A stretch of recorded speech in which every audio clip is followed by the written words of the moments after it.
Y'all really came through in that last video in the comments section. Y'all have some strong opinions about what's going on. And we want to address them in the following categories. Number 1, haters gon' hate. Haters gon' hate. What's holding you back? Number 3, the grass isn't always greener. Redefining the American dream. Hey everyone, I'm Leah. I'm Justin. Welcome to our channel. We make videos to share with you what our life's been like since we decided to get up, get out, and get gone. Let's get started. Let's start with the haters, shall we? We can understand why some people listening to what we said in the last video might think that we absolutely hate the US and that we're just bitching about it. Which I understand, we have a pretty good reputation here in America for being great complainers. In fact, that follows us globally, that Americans, if they know anything, they know how to I just bitch. want to say for the record, we are not bitchy. What we are doing is called critiquing. Oh, yeah. Allow me to demonstrate. You making a salad at night and me enjoying the salad, but thinking, what could be one ingredient that might make the salad better? Why don't you add some pomegranate seeds next time? That's a critique.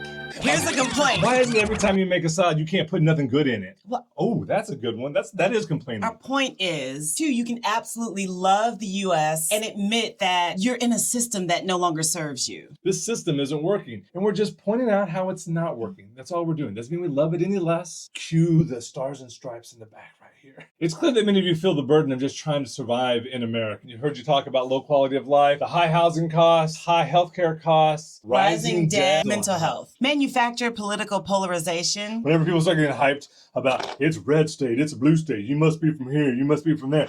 It's all by design. It's all about... Okay. Because all of those things are some of the criticisms that we have about the US. Then my question is, what's holding you back?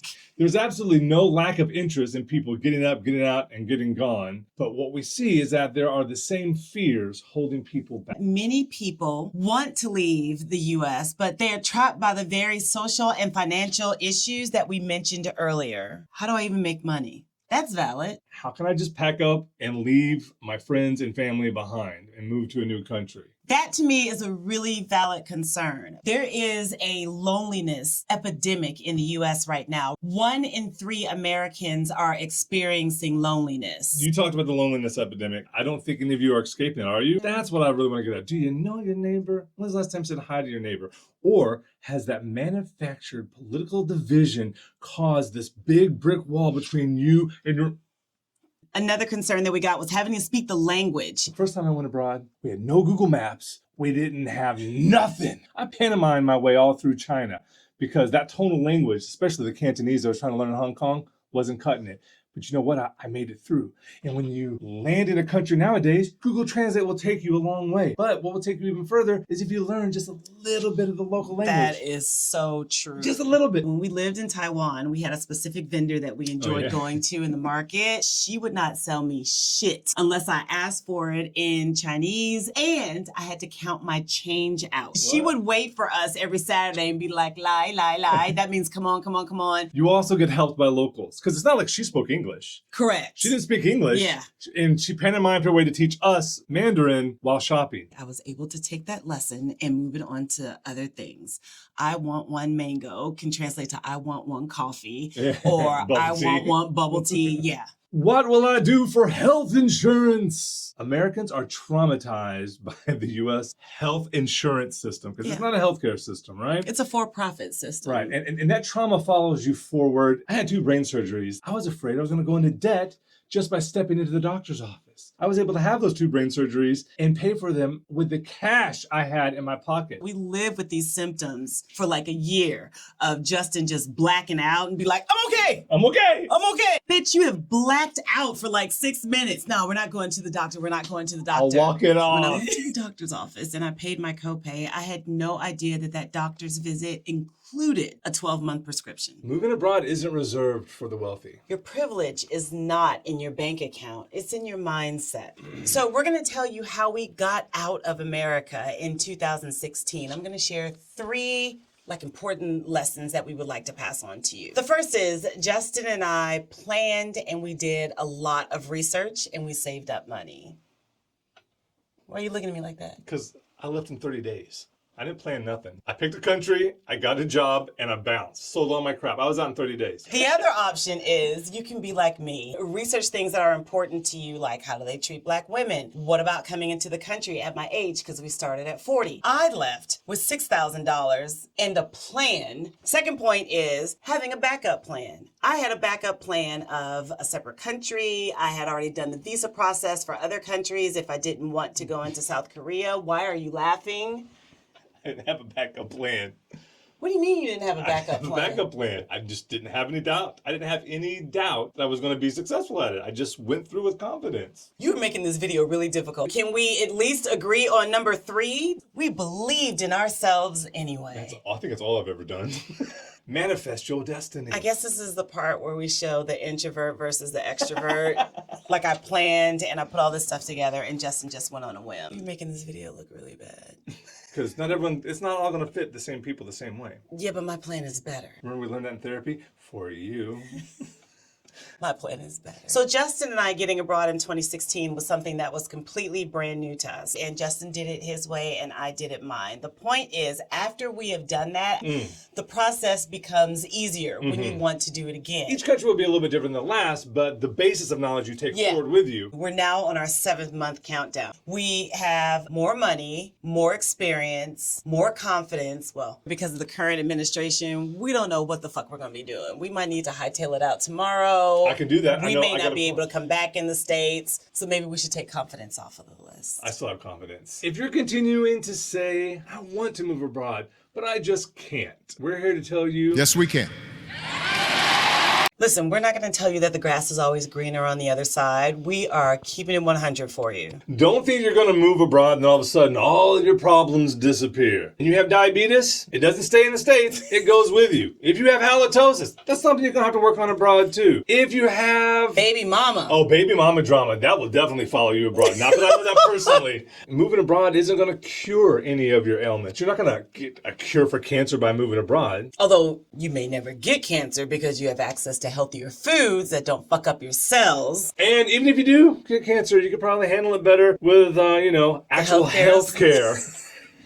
No country is perfect. Oh, no. Every country has flaws. Like in Vietnam. They have a slash and burn agricultural system, and when that burning season comes along, you have to triple, quadruple mask up just to go outside. No, literally. We had masks that had little filters on it, and you change it out when the filters get dirty. Like 2 days, it was just black. Taiwan loved it. Did you know that they have over 2,000 earthquakes a year? The first time that we heard it, we thought the world was coming to an end, and we were like, oh my gosh. And now we can sleep through a 5.0 earthquake. We hear the rumble, and we wake up, and we're like, potted plants on the ground. Yeah. I'm like, oh, what happened? Must have been an earthquake. Earthquake, going back to sleep. You're going to have a different experience with racism. You're going to have a different experience with access to clean water. You just have to learn to adapt. And here's the thing. You're able to manage and navigate these challenges more easily if you are fueled by a healthier diet, if you have more energy because you have a better work-life balance, if you simply have a higher quality of life. These might not even seem like challenges to you at all because you're not stressed and burdened by everyday existence like you are here in the States. All of these things that we keep fighting about are unnecessary. They're set there by the elites. The oligarchs are... Stop.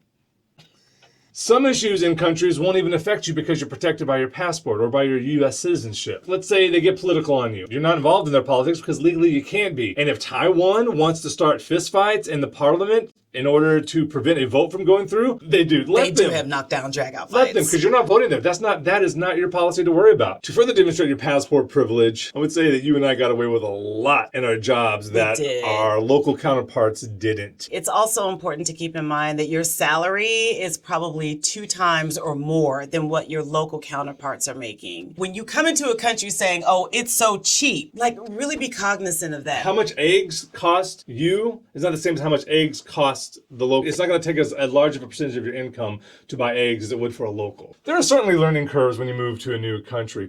And what you're trading is American familiarities with a higher quality of life when you're living and working abroad. There are a a lot of things that I am going to miss about the U.S. significantly when we move abroad. First of all is just seeing Black people everywhere. You don't realize how much you miss seeing your people until you don't see your people. I'm going to miss having access to a car. I love driving. I love taking last minute random trips. Not that we couldn't do that in other countries that we lived in, but there was just something about getting in my car, setting the heat on 99 degrees with my own podcast, and being able to roll out in the great wide open. I am going to miss being able to wake up at midnight and go to Frisco Freeze to go get a triple cheeseburger. They have the best unhealthy food as we talk about a healthier lifestyle. I'm certainly going to miss the mountain. Oh, the mountain. I didn't know about this part of the world, and it's because of Leah that I've come back to the Pacific Northwest. And she's made me fall in love with it. Something I'm really going to miss is the volume of our voices. Oh my gosh. We've had a reputation that precedes us, right? The loud Americans. I really, really appreciate being able to talk at my normal voice. We do not have indoor library voices, and have been told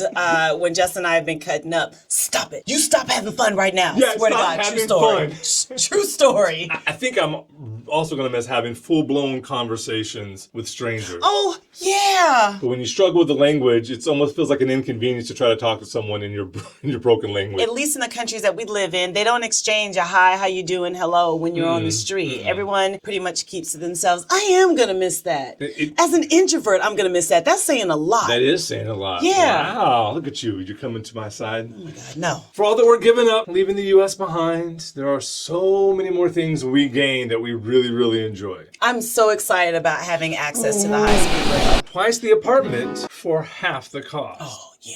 That's going to be nice to get back to having a larger space, a nicer space, and know that we're paying but a fraction of what we're paying here in the States. Another benefit is going to be affordable healthcare. Healthcare, not health insurance, okay? You can watch this video right here that shows how much we pay out of pocket for Justin's brain surgery and hospitalization for getting hit by a taxi, because I can't take Justin anywhere without some kind of, what are you doing? I'm showing them my scar, but it's not even there anymore. They did such a good job. They asked me like, hey, we hate to tell you this, but we really recommend titanium, but that's going to cost you an extra, what was it? $100? I have no idea. I think it was $100. We put stainless steel in, but the screws might have to be changed later. I'm like, oh, titanium it is. Higher quality foods at a lower cost. I don't even think that this needs to be expounded on. Oftentimes the stuff that's at the market still has the dirt.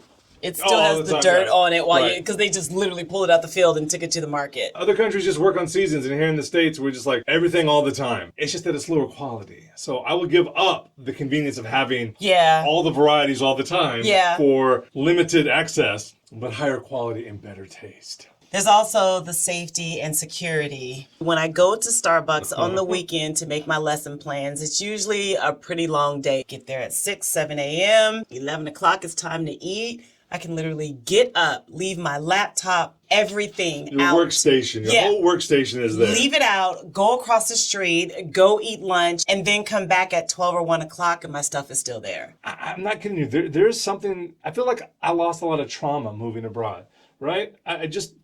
You've not had as many guns pulled on you as I have. I haven't had any guns pulled on me. Oh, you're missing out. For the record, you can't do that in every country. That's true. But if you're choosing your countries because you made a plan like Leah did to get abroad, then try to choose one that has that kind of safety. But we're planning on only living in places that has that kind of safety. The American dream we grew up on is no longer attainable by the average U.S. citizen. Living and working abroad has taught us to redefine what it means to be successful and fulfilled. What boomers did to set themselves up with housing, we can no longer do. We're going to share a little bit of information here with you on the screen that tells you the buying power that boomers had. The way boomers did it, we can't do it. The way they set themselves up, it's not available to us. It's just so much more expensive. So the next time someone tells you, well, you could put a down payment on a house and you just stop buying Starbucks, look at the math. And they have the audacity to criticize how we're living our lives. Oh, so criticism can hurt. I was just sparing people from me going off on a diatribe like I did that last time. I appreciate that. Yeah, I'm doing my best. Okay.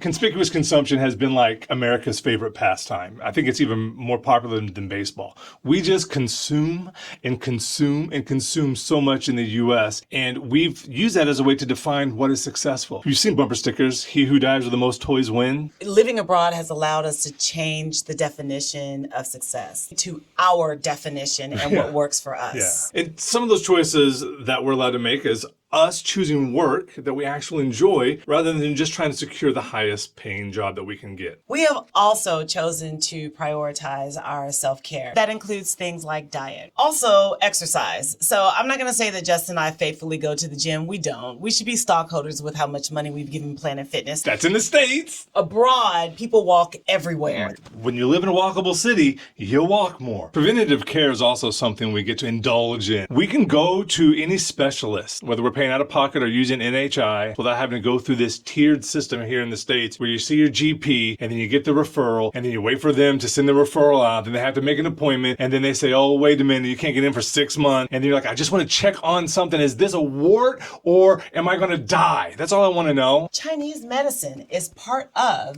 the national healthcare in Taiwan. Having a big house is a big deal in the US, and that's how many people show off their success. We have learned to live so modestly. We have downsized our lives. Just redefining what it means to be successful. And that's a new value. Like, I actually value having less means more. So who's ready to move abroad? Come on, let's go. We're going to do it in 7 months. We hope you keep up with us on this channel because we're going to share some more insights and anecdotal experience about what it's like to get up, get out, and get gone. And we think that's information that you want to hear. According to all the comments you left in the last video, you're fed up, tired, you're ready, but there's just a few fears holding you back.